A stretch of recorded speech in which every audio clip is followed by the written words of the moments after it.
Are you tired of being overlooked, underestimated, or exploited while waiting for life to treat you fairly? The truth is brutal. Fairness will never come willingly to those who beg for it. In this video, I will reveal why seeking fairness makes you weak and how embracing the cold logic of power can transform you into someone who commands respect, fear, and influence, without waiting for the world to hand you justice. In the halls of power, fairness is often spoken of as a virtue, yet it is a concept that serves the weak, not the strong. Men who rely on justice from others are like children wandering in a storm, vulnerable, exposed, and destined for exploitation. Today, we dissect the dark reality that fairness is a trap, and dependency on it diminishes your power. Imagine a man standing in the middle of a marketplace, shouting that he has been wronged, pleading with merchants and passers-by to correct the injustice done to him. He expects their sympathy, their understanding, their sense of fairness to intervene. But what happens? The world does not pause for his complaints. It does not bend to his sense of justice. The strong take what they desire, and the weak, those who cling to fairness, are left with nothing but frustration, humiliation, and a growing sense of impotence. This is the first truth that every man must grasp. Fairness is not a gift of the universe. It is not a shield that protects the deserving. Fairness is a luxury, and only the strong can afford to consider it. History is littered with the bodies of men who relied on fairness instead of power. Consider the princes and leaders who trusted their neighbors, who expected allies to act justly. They were betrayed, overthrown, and destroyed. Their crime was not weakness in combat or incompetence in strategy. It was the naive belief that others would act rightly simply because it was right. They thought the world would recognize their virtue, reward their loyalty, and balance the scales in their favor. They were children in the courts of men, and they perished as children do, unprepared, exposed, and defenseless. Look closer, and you see this pattern repeated not only in kings and generals, but in every facet of human life. In business, in politics, in the social arenas of daily existence, those who plead for fairness are almost always ignored. Their contracts are broken, their ideas stolen, their efforts unrewarded. They may appeal to law, to morality, to the conscience of others, but the world does not operate on ideals. It operates on advantage, on cunning, on the ability to seize opportunity before others notice it. Fairness does not arrive like a benevolent guest. It must be claimed, imposed, or created. The weak man who begs for fairness shows his hand before the game begins. He signals to the world that he is dependent, that he cannot protect himself, and that he relies on the mercy of others. This is a fatal error, for mercy is rarely extended to those who are powerless. In contrast, the strong man acts without hesitation, claims what is rightfully his, or even what is not, and the world respects him not because of justice, but because of his decisiveness. Strength demands recognition, weakness demands pity, and pity, in the realm of men who seek power, is worse than contempt, for it invites exploitation, ridicule, and betrayal. Consider the marketplaces of the world, where men vie for influence, wealth, and survival. Those who wait for fairness to intervene are often left empty-handed, while the cunning and decisive collect riches, allies, and territory. The world has no debt to settle on your behalf. It cares not for your moral reasoning, your sense of right or wrong, your complaints or tears. Life rewards action, and it punishes hesitation. To cling to fairness is to cling to an illusion, a dream that the strong have never entertained and the wise have long abandoned. The weak hope for fairness. The strong create it. Yet, this does not mean that the strong disregard morality altogether. Far from it. They understand that appearances matter, that loyalty can be bought, and that alliances can serve as shields. But they do not depend on the ethical choices of others. They know that if they wait for fairness, they wait in vain. To wield power, a man must internalize this truth. The world will not act justly unless forced to do so. Justice is a tool, a construct that the strong can wield to their advantage, but it is not a sanctuary for the weak. Observe human behavior closely. and you will see it everywhere. In offices, in governments, in the streets, men who beg for fairness are often laughed at or ignored. Their appeals fall on deaf ears, their letters unread, their arguments dismissed. Meanwhile, those who act decisively, those who take without asking, those who enforce their will through strategy, force, and timing, gain everything the weak man seeks to beg for. They create outcomes that favor them, bending others to their vision, their plan, their design. The world obeys those who act, not those who ask. Fairness, then, is not a principle to rely upon. It is a concept to exploit. The weak see fairness as protection, the wise see it as a tool to manipulate. To wait for the world to treat you fairly is to surrender your agency, to hand your fate over to chance and the whims of others. To understand that fairness is a luxury reserved for the strong is to claim control over your destiny. You begin to see opportunities where others see injustice, advantages where others see only misfortune, and power where others see only limits. A man who clings to fairness is always at the mercy of circumstance. He hopes for balance, for reason, for consideration, yet the world rarely complies. In contrast, the strong forge their own balance, dictate the terms of engagement, and craft a reality where fairness aligns with their own interests. They take the initiative, they act before others act upon them, and in doing so, they redefine the rules by which the weak man foolishly hopes to survive. In the end, to survive in the world, to thrive, to rise above the mediocrity of expectation, one must discard the childish dream of fairness. It is a cloak worn by the naive, a shield for the unprepared, and a trap for the unwary. Those who understand this truth do not beg, they seize. They do not wait, they command. They do not hope, they act.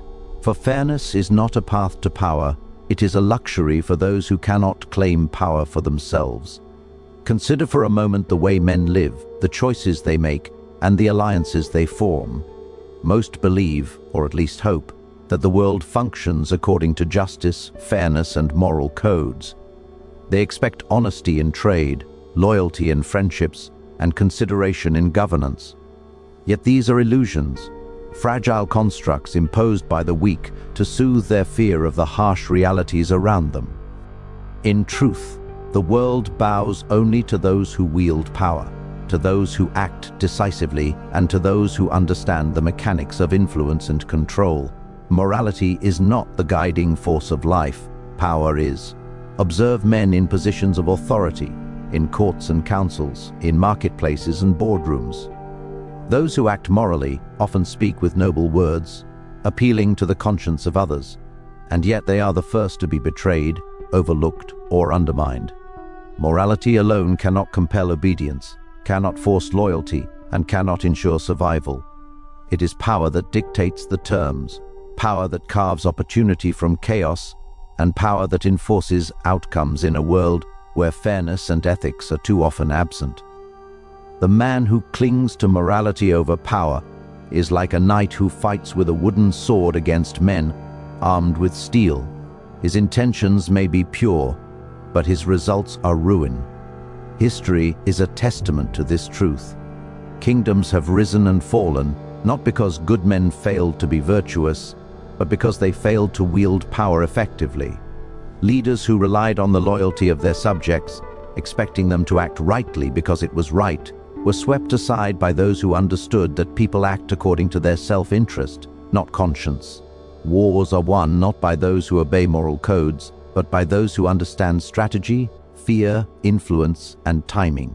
The battlefield is not a place for virtue, it is a place for calculation and command. Even in everyday life, the principle remains. The man who expects honesty from others, who expects fairness, or who relies on promises and moral obligations, is setting himself up for disappointment.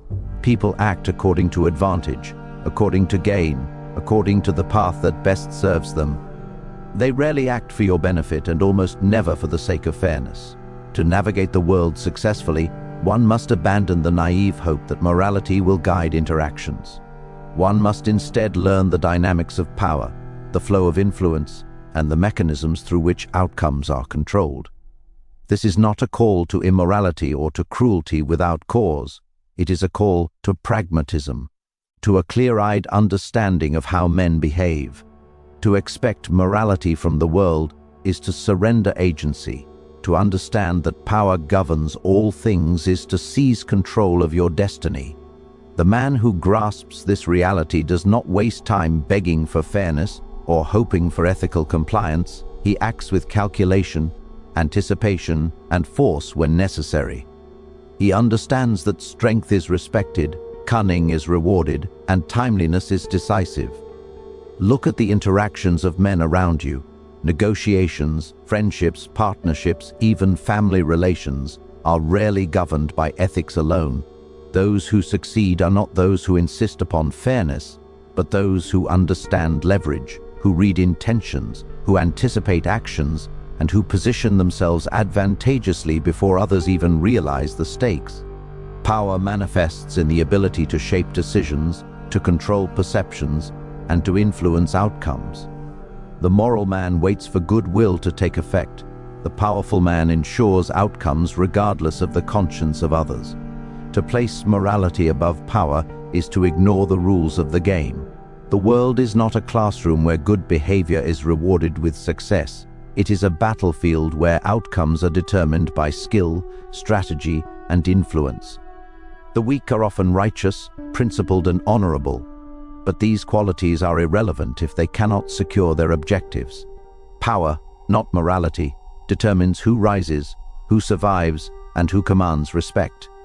Every act, every decision, every negotiation must be measured by its effectiveness, not by its adherence to ideals. Even kings and rulers who appear bound by law and virtue operate on this principle.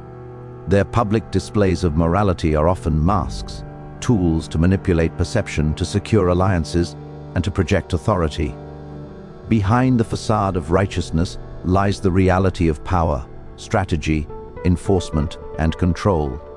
The people obey not because the king is virtuous, but because he has demonstrated the ability to act decisively, reward loyalty, and punish defiance. Those who cannot wield such power are ignored, disrespected, and ultimately destroyed. Understanding this principle transforms the way you act in the world. You stop expecting fairness, honesty, or morality from others. You stop negotiating on the assumption that ethical behavior is universal. You begin to see the underlying mechanics of influence, leverage, and authority.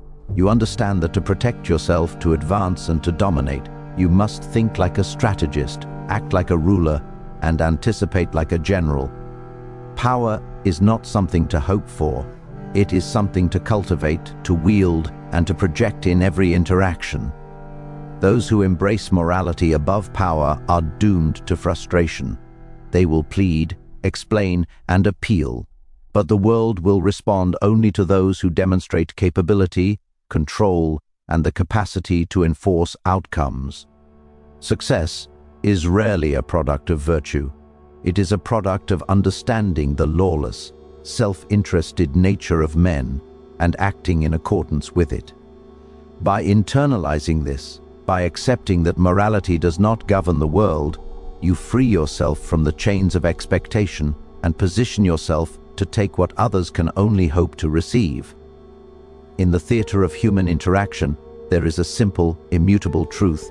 Strength is respected, weakness is scorned.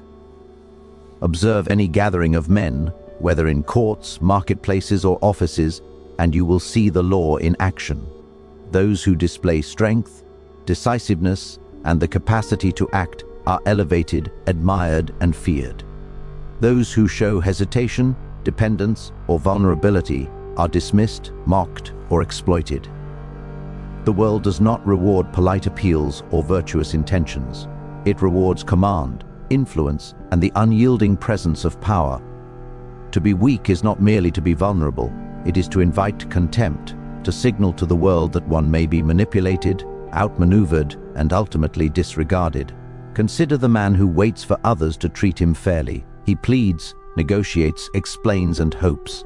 His requests, though sincere, are a display of weakness. To depend on the goodwill of others is to place oneself in a position of subordination. Strength, on the other hand, is silent, decisive, and unmistakable. It does not ask, it asserts. It does not beg, it commands.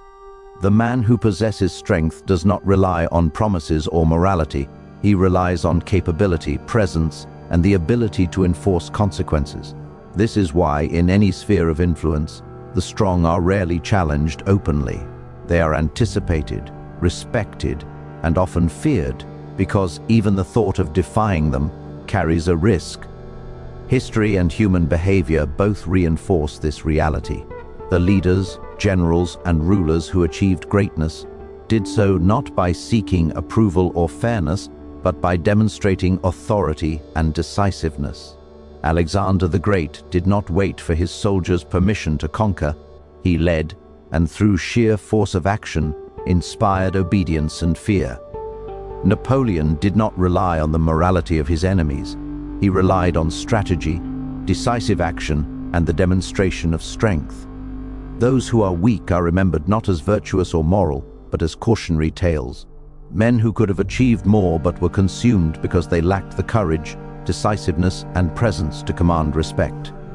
Even in everyday life, this principle manifests clearly. In business, a manager who hesitates in decision-making loses authority. In social interactions, those who are easily swayed, defer excessively, or plead for consideration are quickly marginalized. The weak are the first to be ignored, the first to be undermined, the first to be manipulated. Strength is not merely about physical or financial power, it is about the demonstration of competence, self-confidence, and the capacity to act without hesitation. A strong presence, carefully cultivated and strategically displayed, commands attention and respect even before words are spoken. Weakness, conversely, invites contempt. When a man shows that he relies on others for fairness, approval, or protection, he signals that he is dispensable. He becomes a target for exploitation, ridicule, and manipulation. Others will test him, challenge him, and push boundaries because they sense he will yield. Weakness is visible in body language, speech, and behavior. It is a language the world understands intuitively. The weak man believes he can hide it, but the world perceives it nonetheless and responds accordingly. The demonstration of strength is not merely reactive, it is proactive. Strength is cultivated, projected, and anticipated. It is the strategic positioning of one's presence, the decisive execution of action, and the unwavering confidence in the ability to control outcomes. Strength commands not only fear but respect. The man who embodies it does not need to argue, explain, or negotiate endlessly. His actions speak for him, and the world, whether willingly or reluctantly, adjusts in response. Moreover, strength protects. It is the shield against betrayal, exploitation, and humiliation. Weakness, on the other hand, is an invitation to conflict, deception, and disrespect. A man who cannot assert his position cannot protect himself or his interests. Every hesitation, every plea, every appeal for fairness chips away at influence and allows others to seize advantage. The world does not provide protection for the weak, it exploits them. Only those who understand and wield strength can navigate the currents of ambition, envy, and rivalry without being swept aside. True strength is not brute force alone. It is the harmony of intellect, courage, and presence. It is the ability to act decisively, to influence perception, and to make others acknowledge authority without constant confrontation. Strength convinces, directs, and deters. Weakness hesitates, appeals, and invites challenge. The line between respect and contempt is drawn sharply, and it is power, manifested in presence and action, that determines which side of that line a man occupies. Observe the interactions around you. The confident, decisive individual naturally commands attention. His voice is heard, his decisions respected, and his presence anticipated. Others defer to him, not necessarily because they agree, but because they perceive that resistance carries a cost. The hesitant, indecisive individual, even if morally upright, is ignored, dismissed, or manipulated. He must fight for consideration where the strong demand it effortlessly. This is the fundamental lesson. Respect is a product of strength, and contempt is the inevitable response to weakness. Strength, then, is not optional. It is survival. It is the mechanism through which influence, authority, and security are maintained. To cultivate strength is to ensure one's relevance in the world, to command outcomes rather than plead for them, and to secure respect even in the absence of fairness. Weakness, in contrast, erodes potential, invites exploitation, and guarantees that one's voice will be lost in the noise of the ambitious, the cunning, and the decisive. The choice is absolute: embrace strength and command respect, or accept weakness and endure contempt. Power is not only about strength or action, it is about perception. The world responds not merely to reality, but to the image of reality that you present. Men rarely act based on truth alone. They act based on what they believe to be true. This is why perception is the silent engine of influence, the unseen hand that guides decisions, alliances, and obedience. To control outcomes, one must first control perception. Those who fail to manage how they are seen are powerless, even if their resources, skills, or intentions are superior. The perception of strength, competence, and inevitability is often as potent as strength itself. Consider a ruler who is feared not because of sheer force, but because his enemies perceive him as unstoppable. The perception alone shapes decisions, rivals hesitate, allies rally, and the world bends in subtle ways to accommodate his authority. This is the essence of Machiavellian strategy. It is not enough to be capable, you must appear capable.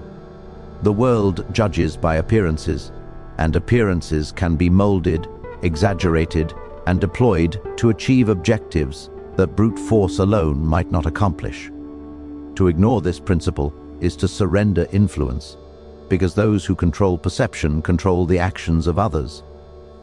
Every interaction is a stage, every gesture a signal, and every word a tool. The clever man uses these to shape belief, anticipation, and response. A confident posture, decisive speech, and careful timing communicate authority even before action is taken. Conversely, hesitation, uncertainty, and over-explanation betray weakness, regardless of one's actual capabilities. Men do not always judge fairly, but they judge efficiently. They respond to cues, read signals, and make decisions based on perceived advantage. The one who masters perception, therefore, guides those decisions to his benefit. Manipulating perception does not mean deceit for its own sake. It is the strategic presentation of reality. Let others believe your influence is greater, your resources more abundant, your support more unwavering than it actually is. Let them anticipate your moves, calculate around your strength, and defer to your authority. By shaping belief, you shape behavior. The outcome you desire becomes inevitable because others act as if it already is. This is the ultimate exercise of power, to create circumstances in which reality bends to the expectations you have instilled, without having to enforce it through conflict. In every arena, business, politics, social dynamics, the principle is the same. Leaders who succeed rarely rely on honesty or fairness alone. They craft narratives, project confidence, and guide perception to ensure that the decisions of others align with their objectives. A subordinate acts efficiently because they fear or respect the superior. A competitor hesitates because they perceive an unassailable advantage. Allies commit fully because they believe loyalty is expected and consequences are unavoidable. In each case, perception is the lever, and action follows as a consequence of belief. History offers countless examples of men who understood this principle intuitively. A general who appears invincible can win battles before the first sword is drawn. A politician who projects certainty can sway votes without exhaustive argument. A merchant who cultivates the aura of inevitability attracts partners, customers, and influence. The world responds first to perception and only later to reality. Those who neglect this fact may possess true strength, skill, or virtue, yet fail because others underestimate them or doubt their authority. Control of perception also allows for flexibility. Reality may be limited, resources may be scarce, but perception can amplify power beyond actual means. By appearing stronger, more competent, or more influential than reality suggests, a man can secure advantages, negotiate better terms, and avoid unnecessary confrontation. This is the subtle mastery of influence, the ability to bend the world to your will without exposing vulnerability, without relying on fairness, and without engaging in direct conflict unless absolutely necessary. Moreover, perception shapes fear and respect, which are tools of obedience. The man who is feared acts indirectly, his opponents constrain themselves. The man who is respected commands loyalty without repeated assertion. Both outcomes emerge from perception first, action second.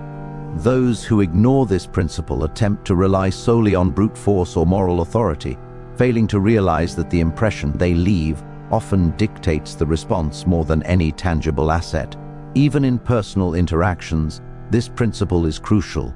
Your reputation, your demeanor, your decisiveness, all form a lens through which others view your influence. By consciously shaping these elements, you can guide decisions, anticipate reactions, and control the flow of events around you. The man who understands this wields invisible power, the power to move others, to inspire compliance, and to create outcomes aligned with his desires. Those who ignore this remain at the mercy of perception created by others, vulnerable to misjudgment, manipulation, and missed opportunities. To manipulate perception effectively, one must study the world attentively. Observe how men respond to signals of confidence and authority. Notice how hesitation invites interference. Understand which cues inspire respect and which provoke doubt. Every action is a communication, every word a signal. Control these elements deliberately, and you control the environment in which decisions are made. Those who master this subtle art can shape reality to their advantage, making the impossible seem inevitable and the unattainable within reach. Ultimately, perception is the silent battlefield on which power is won. Strength and skill are necessary but insufficient without the orchestration of belief. Those who control perception control choice, direction, and outcome. To act without attention to perception is to fight blind, to rely on fairness, and to invite defeat.